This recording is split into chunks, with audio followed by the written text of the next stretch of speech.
Hello friends, welcome in my small business area. ഈ ഒരു സാധനം എൻ്റെ കയ്യിൽ കിട്ടിയപ്പോൾ എനിക്ക് എന്ത് ചെയ്യണമെന്ന് യാതൊരു ഐഡിയ ഇല്ലായിരുന്നു. ഓൾറെഡി കൊലുസും കമ്മൽ, ബ്രേസ്ലെറ്റ്, മാല ഇതൊക്കെ ഉണ്ടാക്കാൻ പറ്റും. എന്നാലും ഞാൻ ചിന്തിച്ചത് ഇതുകൊണ്ട് വേറെ എന്ത് ചെയ്യാൻ പറ്റും എന്നായിരുന്നു കേട്ടാ. അങ്ങനെ ഇരുന്നപ്പോഴാണ് എനിക്ക് ഓർമ്മ വന്നത്, എൻ്റെ മോളുടെ നെറ്റിച്ചുട്ടി ഞങ്ങൾ ഡാൻസിന് വാങ്ങിച്ചിട്ട് അത് പിന്നെ ആ സമയത്ത് ഉപയോഗിച്ചിട്ട് പിന്നെ കൊണ്ടുവച്ചിരിക്കുകയായിരുന്നേ. പിന്നീടായപ്പോൾ 2-3 പ്രാവശ്യം ഉപയോഗിച്ച് അപ്പോൾ അടുത്ത് നോക്കിയപ്പോഴത്തേക്കും അതിൻ്റെ കളറൊക്കെ പോയി. അപ്പോൾ പിന്നെ വിചാരിച്ച് ഇത് കൊണ്ടൊരു നെറ്റിച്ചുട്ടി എന്തുകൊണ്ട് ഉണ്ടാക്കിക്കൂടാ. അപ്പം തന്നെ ഞാനൊരു ടേപ്പ് എടുത്തു. ഒരു 10 സെൻറ്റിമീറ്റർ അളന്നെടുത്തിട്ടാണ് ആദ്യം ഞാൻ വെട്ടിയത്. ഞാൻ വോയിസിൽ പറയുന്നതിനേക്കാളും ഇത് കാണുമ്പോൾ, വീഡിയോ കാണുമ്പോൾ നിങ്ങൾക്ക് മനസ്സിലാവും.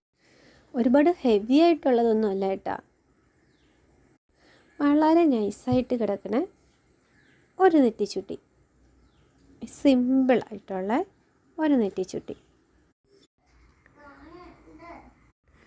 നെറ്റിച്ചുട്ടി ഉണ്ടാക്കിയപ്പോൾ പിന്നെ വിചാരിച്ചു ഒരു ഇയർ ചെയിനും കൂടെ ആയാലെന്താ.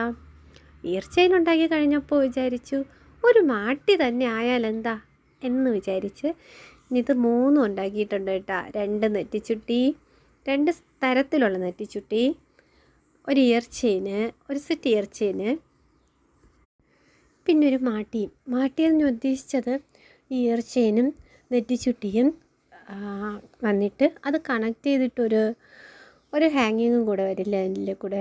അതാണ് ഞാൻ ഉദ്ദേശിച്ചത്. നെറ്റിച്ചുട്ടി കയ്യിൽ കിട്ടിയപ്പോൾ സന്തോഷമാണ് ഇത്. അപ്പോൾ എങ്ങനെയുണ്ട് എൻ്റെ നെറ്റിച്ചുട്ടി? ഇഷ്ടമായെങ്കിൽ ഇതിൻ്റെ പാർട്ട് 2 ഉണ്ട്. പാർട്ട് 2 എന്ന് പറയുമ്പോൾ ഈ ചെയിൻ ഉപയോഗിച്ചിട്ട് തന്നെ ഇയർ ചെയിൻ എങ്ങനെ ഉണ്ടാക്കാമെന്നാണ് അടുത്ത പാർട്ട് 2-ൽ പറയുന്നത്. ഇങ്ങനത്തെ വീഡിയോസ് ഇഷ്ടമുള്ളവർ ഒന്ന് സബ്സ്ക്രൈബ് ചെയ്തേക്കണേ. ഇഷ്ടമായെങ്കിൽ ഒരു ലൈക്ക് അടിക്കണേ. Thanks for watching.